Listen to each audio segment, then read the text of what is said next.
എൻ്റെ കുട്ടികളുടെ എല്ലാവരുടെയും ഓണം എക്സാം ഒക്കെ കഴിഞ്ഞു. അപ്പോൾ ഓണം എക്സാം കഴിഞ്ഞ സമയത്ത് പല ആൾക്കാർക്കും എന്തായിരുന്നു, പല പേപ്പേഴ്സും ടഫായിരുന്നു അല്ലേ. പല മക്കളും പറഞ്ഞിട്ടുണ്ടായിരുന്നു, മിസ് വിചാരിച്ചതുപോലെ ആയിരുന്നില്ല, എഴുതാൻ പറ്റിയില്ല, പഠിച്ചത് മറന്നുപോയി അല്ലേ. ഈ കാര്യങ്ങളൊക്കെ എൻ്റെ കുട്ടികൾ ഫേസ് ചെയ്തിട്ടുണ്ടായിരുന്നില്ലേ. അപ്പോൾ നമ്മൾ അല്ലേ, നിങ്ങളുടെ പാരൻസ് ആയിക്കോട്ടെ, നമ്മൾ ടീച്ചേഴ്സ് ആയിക്കോട്ടെ, എല്ലാവരും നിങ്ങളോട് എന്താ പറഞ്ഞത്, മക്കളെ ടെൻഷൻ അടിക്കേണ്ട, ഇത് ഓണം എക്സാം ആണ്, ഇത് നിങ്ങളൊരു ട്രയലാക്കി എടുക്കുക അല്ലേ, ഇനിയെങ്കിലും നിങ്ങൾ പഠിക്കണം. ഇനിയെങ്കിലും പഠിച്ചിട്ടില്ലെങ്കിൽ എന്തായിരിക്കും നിങ്ങളുടെ അവസ്ഥ ഒന്ന് ആലോചിച്ച് നോക്കിക്കേ. അതായത് ഓണം എക്സാമിന് ഇപ്പോൾ മിസ് നിങ്ങളോട് ചോദിക്കുകയാണ്, നിങ്ങൾക്ക് എത്ര A+ നിങ്ങളുടെ ഓണം എക്സാമിൻ്റെ ഈ ഒരു പരീക്ഷയിൽ നിങ്ങൾക്ക് കിട്ടും എന്നുള്ളത് എൻ്റെ കുട്ടികളൊന്ന് കമൻറ്റ് സെക്ഷനിൽ കമൻറ്റ് ചെയ്യാം. ഓക്കെ, അപ്പോൾ ഇത് ഓണം എക്സാം ആയതുകൊണ്ട് ഇതിനിപ്പോൾ നിങ്ങൾക്ക് ഒരു A+ കിട്ടിയിട്ടില്ലെങ്കിലും കുഴപ്പമില്ല അല്ലേ. പക്ഷേ ഇതേപോലെ നിങ്ങൾ പഠിക്കാതെ മുന്നോട്ട് പോയി കഴിഞ്ഞാൽ ഇതേ അവസ്ഥ തന്നെയായിരിക്കും ഇനി റിപ്പീറ്റ് ചെയ്യാൻ പോകുന്നത്. നിങ്ങളുടെ ക്രിസ്മസ് എക്സാമിനും സെയിം സിറ്റുവേഷൻ ആയിരിക്കും, നിങ്ങളുടെ പബ്ലിക് എക്സാമിനും സെയിം സിറ്റുവേഷൻ ആയിരിക്കും. അപ്പോൾ ആ സമയത്ത് അല്ലേ, നമ്മുടെ ഫ്രണ്ട്സും എല്ലാവർക്കും ഫുൾ A+ ഒക്കെ കിട്ടുന്ന സമയത്ത് ഇതേ കാര്യം ആഗ്രഹിച്ച നമ്മൾ പഠിക്കാത്തത് കൊണ്ട് മാത്രം ഫുൾ A+ കിട്ടാതെ ആയി കഴിഞ്ഞാൽ നമ്മൾ മറ്റുള്ളവരെ കുറ്റം പറഞ്ഞതുകൊണ്ട് എന്തെങ്കിലും കാര്യമുണ്ടോ? ആ സമയത്ത് ക്വസ്റ്റ്യൻ പേപ്പർ ടഫ് ആയതുകൊണ്ടാണ്, എൻ്റെ ടീച്ചർ നല്ലപോലെ പഠിപ്പിക്കാത്തത് കൊണ്ടാണ് എന്നൊക്കെ നമുക്ക് പറഞ്ഞിട്ട് വല്ല കാര്യമുണ്ടോ? ഒരു കാര്യമില്ല. ആൻഡ് പ്രത്യേകിച്ച് ഈ ഒരു സമയത്ത്, ഈ ഒരു വർഷത്തിൽ പ്രത്യേകിച്ച് നിങ്ങൾ ക്വസ്റ്റ്യൻ പേപ്പർ ടഫാണെന്ന് പറയാവുന്നതിൽ ഒരു കാര്യമില്ല. കാരണം നമ്മൾ തുടക്കം മുതൽ തന്നെ പറഞ്ഞിട്ടുണ്ടായിരുന്നു ക്വസ്റ്റ്യൻ പേപ്പർ ടഫാകും. ഗവൺമെൻറ്റിൻ്റെ ഭാഗത്ത് നിന്ന് വളരെ കൃത്യമായിട്ട് പല സ്റ്റേജസിൽ പറഞ്ഞിട്ടുണ്ട്, ന്യൂസ് പേപ്പറിൽ റിപ്പോർട്ട് വന്നിട്ടുണ്ട് അല്ലേ. നമ്മളെല്ലാവരും പറഞ്ഞിട്ടുണ്ട് ക്വസ്റ്റ്യൻ്റെ പാറ്റേൺ മാറും, ടഫായിരിക്കും, ഇനി നിങ്ങൾക്ക് മനസ്സിലാക്കി പഠിച്ചാൽ മാത്രം എഴുതാൻ പറ്റുന്ന രീതിയിലുള്ള ചോദ്യങ്ങളായിരിക്കും. ആൻഡ് അതിൻ്റെ ഭാഗമായിട്ട് തന്നെ SCERT എന്ത് ചെയ്തിട്ടുണ്ട്, ഒരു മോഡൽ ചോദ്യപേപ്പറും റിലീസ് ചെയ്തിട്ടുണ്ട് അല്ലേ. ആ മാതൃകാ ചോദ്യപേപ്പറിൻ്റെ അടിസ്ഥാനത്തിൽ നിങ്ങൾ എന്താണ് ടഫായിട്ടുള്ള ക്വസ്റ്റ്യൻസ് മാത്രം എക്സ്പെക്ട് ചെയ്താൽ മതി എന്ന് പറഞ്ഞിട്ടുണ്ട്. അതിനർത്ഥം പഠിച്ചാൽ മാത്രമേ നമുക്ക് എഴുതാൻ പറ്റുള്ളൂ. പഠിച്ചാൽ മാത്രം എന്ന് പറയുമ്പോൾ പല മക്കളും പറയാറുണ്ട്, പക്ഷേ ഞങ്ങൾ ഉറക്കമൊഴിച്ചിരുന്ന് പഠിച്ചു എക്സാം ടൈമിൽ അല്ലേ, ഞങ്ങൾ അത്രയും എഫേർട്ട് ഇട്ടിട്ടും ഞങ്ങൾക്ക് എഴുതാൻ പറ്റിയില്ല. മക്കളെ, എഫേർട്ട് എന്ന് പറഞ്ഞാൽ നിങ്ങൾ എക്സാം ടൈമിൽ ഇടുന്നതല്ല. എക്സാം ടൈമിൽ നിങ്ങൾ എഫേർട്ട് ഇടണം, തീർച്ചയായിട്ടും അത് റിവിഷന് വേണ്ടിയിട്ടുള്ള എഫേർട്ടായിരിക്കണം. അല്ലാതെ എക്സാമിൻ്റെ തലേ ദിവസം ഇരുന്ന് ഉറക്കമൊഴിച്ച് പഠിക്കുന്നതിന് മാത്രമല്ല നമ്മൾ എഫേർട്ട് എന്ന് പറയാം. നിങ്ങൾക്ക് ഈ പറഞ്ഞ രീതിയിൽ ഫുൾ മാർക്ക് അല്ലെ ഫുൾ A+ കിട്ടണമെന്നുണ്ടെങ്കിൽ ആ എഫേർട്ട് നിങ്ങൾ എല്ലാ ദിവസവും ഇടണം. എല്ലാ ദിവസവും നിങ്ങൾ പഠിച്ചെങ്കിൽ മാത്രമേ ഇനി അങ്ങോട്ട് നിങ്ങൾക്ക് എന്ത് ചെയ്യാൻ പറ്റുള്ളൂ, ഫുൾ A+ എന്ന് പറയുന്ന ഒരു കാര്യം എൻ്റെ കുട്ടികൾ ഡ്രീം ചെയ്യുന്നുണ്ടെങ്കിൽ അത് നിങ്ങൾക്ക് കിട്ടുള്ളൂ. ഓക്കെ, ഇനി നിങ്ങൾ ചിന്തിക്കുക, നിങ്ങൾക്ക് തോന്നുന്നത് നിങ്ങൾക്കിപ്പം സ്കൂളിൽ നിന്ന് പഠിപ്പിച്ചത് മനസ്സിലാവാഞ്ഞിട്ടാണ് എന്ന് നിങ്ങൾ പറയുമ്പോൾ നിങ്ങൾ ചിന്തിക്കണം, നമ്മൾ വെറുതെ ഒരു കുറ്റം പറഞ്ഞിട്ടല്ല കാര്യം. അപ്പം നമ്മൾ എന്ത് ചെയ്യണം, നമുക്ക് മനസ്സിലാകുന്നിടത്ത് നമ്മൾ പഠിക്കണം. ഓക്കെ, അപ്പോൾ അതിനർത്ഥം എന്താ, മിസ് ബാച്ചിൽ ജോയിൻ ചെയ്യുന്നതിനെ കുറിച്ച് പറയാൻ പോവാണോ? അല്ല. നിങ്ങൾക്ക് ഇപ്പോൾ ബാച്ചിൽ ജോയിൻ ചെയ്താലാണ് സ്ട്രക്ചേർഡ് ആയിട്ട് പഠിക്കാൻ തോന്നുന്നത്. നിങ്ങൾക്ക് അങ്ങനെ ആഗ്രഹമുണ്ടെങ്കിൽ നിങ്ങൾക്ക് തീർച്ചയായിട്ടും ബാച്ചിൽ ജോയിൻ ചെയ്യാം. ഇനി അതിന് പറ്റാത്ത മക്കളാണെങ്കിൽ നമ്മൾ യൂട്യൂബിൽ ക്ലാസ്സുകളുണ്ട്, നിങ്ങൾ അത് കണ്ടിട്ടെങ്കിലും പഠിക്കണം. നിങ്ങൾക്ക് വേണ്ടിയിട്ട് ഇപ്പോൾ എന്താണ് റിസോഴ്സസ് ചുറ്റുമുണ്ട്, അത് നിങ്ങൾ എഫക്റ്റീവായിട്ട് നിങ്ങളുടെ ടൈം ഇൻവെസ്റ്റ് ചെയ്ത് നിങ്ങൾ പഠിക്കാൻ റെഡിയാണെങ്കിൽ നിങ്ങൾക്ക് തീർച്ചയായിട്ടും പറ്റും. ആ സമയത്ത് ക്വസ്റ്റ്യൻ പേപ്പർ അങ്ങനെ ആയതുകൊണ്ടാണ്, ടീച്ചേഴ്സ് പഠിപ്പിച്ചത് മനസ്സിലാവാത്തത് കൊണ്ടാണ്, ആ ചോദ്യങ്ങൾ ഞങ്ങളെ ചെയ്യിപ്പിക്കാത്തത് കൊണ്ടാണ് എന്നൊന്നും പറഞ്ഞിട്ട് കാര്യമില്ല. പ്രത്യേകിച്ച് ഇനി അങ്ങോട്ട് നിങ്ങൾക്ക് അതേ ചോദ്യം റിപ്പീറ്റ് ചെയ്യുന്ന ഒരു സംഭവം ഉണ്ടാവില്ല. ആൻഡ് നിങ്ങൾക്ക് എക്സാമിൻ്റെ തലേന്ന് മാത്രം പഠിച്ചു കഴിഞ്ഞാൽ കിട്ടുന്നൊരു സംഭവം ഇനി ഉണ്ടാവില്ല. അതെപ്പോൾ മുതലാണ് തുടങ്ങിയത് നിങ്ങൾക്ക് ചിലപ്പോൾ അറിയുന്നുണ്ടാവില്ല, പക്ഷെ നമുക്കത് കൃത്യമായിട്ട് പറയാൻ പറ്റും.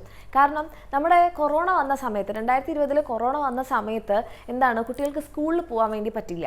ആ സമയത്താണ് ഫോക്കസ് ഏരിയ എന്ന് പറയുന്നൊരു സംഭവം വന്നത്. കുറച്ച് കാര്യങ്ങൾ മാത്രം ഇൻക്ലൂഡ് ചെയ്തിട്ട് എന്ത് ചെയ്യാണ്, പരീക്ഷ എഴുതാണ്. അപ്പോൾ എന്താണ്, ആ കുറച്ച് കാര്യങ്ങൾ മാത്രം പഠിച്ചു പോയാൽ മതി. ആൻഡ് അത് അങ്ങനെ തന്നെ ചോദിക്കുകയും ചെയ്യും. പ്രീവിയസ് ഇയർ പാറ്റേൺ നോക്കിക്കഴിഞ്ഞാൽ ആ സമയം കഴിഞ്ഞു അല്ലേ. ഇപ്പം നിങ്ങൾ വൃത്തിയായിട്ട് പറയുന്നുണ്ട്, നിങ്ങൾക്ക് മാതൃകാ ചോദ്യപേപ്പർ തരുന്നുണ്ട്, എല്ലാം തരുന്നുണ്ട്. എന്താണ് വേണ്ടത്, നിങ്ങൾ പഠിക്കണം. പഠിച്ചിട്ടില്ലെങ്കിൽ ലാസ്റ്റ് നമ്മൾ മറ്റുള്ളവരെ കുറ്റം പറഞ്ഞിട്ട് ഒരു കാര്യം ഉണ്ടാവില്ല. നഷ്ടം ആർക്കായിരിക്കും, നിങ്ങൾക്ക് മാത്രമായിരിക്കും അല്ലേ. ഇനി അങ്ങോട്ട് നല്ലപോലെ പഠിക്കുന്ന ഒരാൾക്ക് മാത്രമേ ഫുൾ A+ കിട്ടുള്ളൂ. നല്ലപോലെ പഠിക്കുന്നതെന്ന് പറഞ്ഞാൽ എക്സാമിൻ്റെ തലയിൽ നിന്ന് പഠിക്കുന്നതല്ല, സ്ഥിരമായിട്ട് കൺസിസ്റ്റൻ്റ് ആയിട്ട് ഡെയിലി പഠിക്കുന്ന കുട്ടിക്ക് മാത്രമേ, അതും കോൺസെപ്റ്റ് മനസ്സിലാക്കി പഠിക്കുന്ന മാർക്ക് മാത്രമേ ഫുൾ A+ കിട്ടുള്ളൂ. അതെൻ്റെ കുട്ടികളെ കൊണ്ട് ഇമ്പോസിബിൾ ആയിട്ടുള്ളൊരു കാര്യമാണോ? അല്ല. നിങ്ങൾക്ക് വേറെ ഒരു ജോലി ഇല്ലല്ലോ മക്കളെ. നിങ്ങൾക്ക് കുടുംബം നോക്കാനുണ്ടോ, നിങ്ങൾക്ക് ഭക്ഷണം ഉണ്ടാക്കാനുണ്ടോ, നിങ്ങൾക്ക് വീട് നോക്കാനുണ്ടോ, നിങ്ങൾക്ക് മറ്റുള്ളവർക്ക് ചിലവിന് കൊടുക്കാനുണ്ടോ? ഒന്നുമില്ല. നിങ്ങളുടെ ഡ്യൂട്ടി വെറും പഠിക്കുക എന്നുള്ളത് മാത്രമാണ് അല്ലേ. നിങ്ങൾ നിങ്ങളുടെ പാരൻസിനെ നോക്കി നോക്കൂ, അവരെന്തൊക്കെ കാര്യങ്ങൾ നിങ്ങൾക്ക് വേണ്ടിയിട്ട് ചെയ്യുന്നുണ്ട്. ചിലപ്പോൾ നിങ്ങളുടെ പാരൻസ് രണ്ടുപേരും ജോലിക്ക് പോകുന്നവരായിരിക്കും. അവർ വീട്ടിൽ വന്നതിന് ശേഷം നിങ്ങൾക്ക് വേണ്ടിയിട്ടുള്ള ഭക്ഷണം ഉണ്ടാക്കുന്നു, നിങ്ങൾക്ക് സ്കൂളിൽ പോകാൻ വേണ്ടിയിട്ടുള്ള കാര്യങ്ങൾ രാവിലെ ചെയ്തിട്ടായിരിക്കും നിങ്ങളുടെ പാരൻസ് പോകുന്നത്, ജോലിക്ക് വേണ്ടി പോകുന്നത്. അത് കഴിഞ്ഞ് വന്നിട്ടും നിങ്ങളുടെ കാര്യങ്ങളാണ് അവർ നോക്കുന്നത് അല്ലേ. നിങ്ങൾക്ക് വേണം, സ്കൂളിൽ പോകുമ്പോൾ ബാഗ് വേണം, ബുക്ക് വേണം, യൂണിഫോം വേണം, നിങ്ങളുടെ മറ്റ് ആവശ്യങ്ങൾ വേണം. ഇതെല്ലാം വളരെ കൃത്യമായിട്ട് അവർ ചെയ്യുന്നില്ലേ? അവർക്ക് വേണേൽ പറഞ്ഞിരുന്നൂടെ, ഞങ്ങൾക്ക് വയ്യ, ഞങ്ങൾക്ക് മടിയാണ്, ഞങ്ങൾക്കും കുറച്ച് ഇൻസ്റ്റഗ്രാം റീൽസ് നോക്കണം അല്ലേ? അവർക്കും വേണേൽ പറഞ്ഞൂടെ? അവരും നമ്മളെപ്പോലെ തന്നെ മനുഷ്യന്മാരാണല്ലേ, അവർക്കും എൻജോയ് ചെയ്തൂടെ അവരുടേതായിട്ടുള്ള കാര്യങ്ങൾ. അവർ ആ കാര്യങ്ങളെല്ലാം മാറ്റി വെക്കുന്നത് ആർക്ക് വേണ്ടിയിട്ടാണ്? നിങ്ങൾക്ക് വേണ്ടിയിട്ടാണ് അല്ലേ. അപ്പോൾ അങ്ങനെ നമ്മൾക്ക് വേണ്ടിയിട്ട് ജീവിക്കുന്ന നമ്മുടെ പാരൻസിന് നമുക്ക് വളരെ ഈസി ആയിട്ട് കൊടുക്കാൻ പറ്റുന്ന ഒരു കാര്യമാണ് നമ്മുടെ റിസൾട്ട്. അത് നിങ്ങൾ ഓരോരുത്തരെ കൊണ്ടും തീർച്ചയായിട്ടും പറ്റും. ഇനി റിസൾട്ട് എന്തോ ആയിക്കോട്ടെ അല്ലേ, ചിലപ്പോൾ നമ്മൾ വിചാരിച്ചതുപോലെ ആയിരിക്കണമെന്നില്ല അന്നത്തെ ദിവസത്തെ പരീക്ഷ അല്ലേ, പക്ഷേ എഫേർട്ട് നമുക്കിടാലോ. അതിന് നമ്മൾ ആരും തടയുന്നില്ല, ആൻഡ് നമ്മൾക്ക് ഇമ്പോസിബിൾ ആയിട്ടുള്ള കാര്യമല്ല. അപ്പോൾ ഇനി മുതലെങ്കിലും അല്ലേ, എൻ്റെ കുട്ടികൾ പഠിച്ചു തുടങ്ങിക്കഴിഞ്ഞാൽ തീർച്ചയായിട്ടും നിങ്ങൾക്ക് ഫുൾ A+ വാങ്ങിക്കാൻ പറ്റും. അത് മിസ് ഞാൻ ഇതുവരെയുള്ള ചാപ്റ്റേഴ്സ് ഒന്നും പഠിച്ചിട്ടില്ല എന്ന് പറഞ്ഞാലും ഒരു കുഴപ്പമില്ല. നിങ്ങൾക്ക് സ്റ്റാർട്ടിങ് മുതൽ പഠിക്കാനുള്ള സമയം എൻ്റെ കുട്ടികളുടെ കയ്യിലുണ്ട്. ഇപ്പോൾ സെപ്റ്റംബർ 8 സ്കൂൾ തുറക്കുകയാണ്. September, October, November, December, January, February, March. നിങ്ങൾക്ക് ഫെബ്രുവരി കൂടെ കൂട്ടിയാൽ തന്നെ 6 മാസം നിങ്ങളുടെ മുന്നിലുണ്ട്. സുഖമായിട്ട് പഠിക്കാൻ പറ്റും. പക്ഷേ നിങ്ങൾ ഡെയിലി പഠിക്കണം. അങ്ങനെ പഠിക്കാൻ തയ്യാറാണെങ്കിൽ എൻ്റെ കുട്ടികൾ എല്ലാവരും കമൻറ്റ് ചെയ്യുക, മിസ് ഞങ്ങൾ പഠിക്കും അല്ലേ, ഞങ്ങൾക്ക് വേണ്ടിയും ഞങ്ങൾക്ക് വേണ്ടിയിട്ട് അധ്വാനിക്കുന്ന ഞങ്ങളുടെ പാരൻസിന് വേണ്ടിയിട്ടും ഞങ്ങൾ പഠിക്കും. ആ ഒരു കാര്യം എൻ്റെ മക്കളൊന്ന് കമൻറ്റ് സെക്ഷനിൽ കമൻറ്റ് ചെയ്യുക. നമ്മൾ പഠിച്ച് തുടങ്ങുക തന്നെ ചെയ്യും. അതിനിപ്പോൾ മിസ് പറഞ്ഞ പോലെ നിങ്ങൾക്ക് യൂട്യൂബ് ക്ലാസ്സുകൾ കണ്ടിട്ട് പഠിക്കണം തോന്നുകയാണെങ്കിൽ അതുണ്ട്. അതല്ല നിങ്ങൾക്ക് സ്കൂളുകളിലെ ക്ലാസ് എഫക്റ്റീവ് ആണെങ്കിൽ നിങ്ങൾക്ക് അത് ഉപയോഗിക്കാം. ഇനി അങ്ങനെയല്ല നിങ്ങൾക്ക് സ്ട്രക്ചേർഡ് ആയിട്ട് ഇപ്പോൾ കഴിഞ്ഞ് പോയിട്ടുള്ള ക്ലാസ്സുകളൊന്നും നമുക്കിനിപ്പം സ്കൂളിൽ പോയി കഴിഞ്ഞാൽ കിട്ടില്ല അല്ലേ. അപ്പോൾ നിങ്ങൾക്ക് ആ ക്ലാസ്സുകൾ വേണം, ആ ചോദ്യങ്ങളൊക്കെ വേണം. അതിൻ്റെ റെക്കോർഡഡ് ക്ലാസ്സുകളാണെങ്കിൽ ഇപ്പോൾ നമ്മുടെ ബാച്ചസിലാണെങ്കിൽ നമ്മുടെ ബാച്ചസിൽ അതിൻ്റെ റെക്കോർഡഡ് ക്ലാസ് ഉണ്ട്. ഇനി വരുന്ന ചാപ്റ്റേഴ്സ് നിങ്ങൾക്ക് ലൈവായിട്ട് കാണാനും പറ്റും, ചോദ്യങ്ങളൊക്കെ പ്രാക്ടീസ് ചെയ്യാൻ പറ്റും. അങ്ങനെ വേണമെന്നുണ്ടെങ്കിൽ താല്പര്യമുള്ള മക്കൾക്ക് എന്ത് ചെയ്യാൻ, താഴേക്ക് അന്ന നമ്പറിൽ മെസ്സേജ് ചെയ്യാം. ഇപ്പോഴാണെങ്കിൽ നിങ്ങൾക്ക് ഓഫർ പ്രൈസിൽ നമ്മുടെ ബാച്ചിൽ അഡ്മിഷൻ എടുക്കാൻ പറ്റും. അപ്പോൾ ഡെസിഷൻ എടുക്കേണ്ടത് നിങ്ങളാണ്, വർക്ക് ചെയ്യേണ്ടത് നിങ്ങളാണ്. നിങ്ങളുടെ കൂടെ ഞങ്ങളുണ്ട് എന്ത് സപ്പോർട്ടിനും. ഓക്കെ, അപ്പോൾ അത് എൻ്റെ മക്കൾ മനസ്സിലാക്കുക, അടിപൊളിയായിട്ട് ചെയ്യുക. All the best.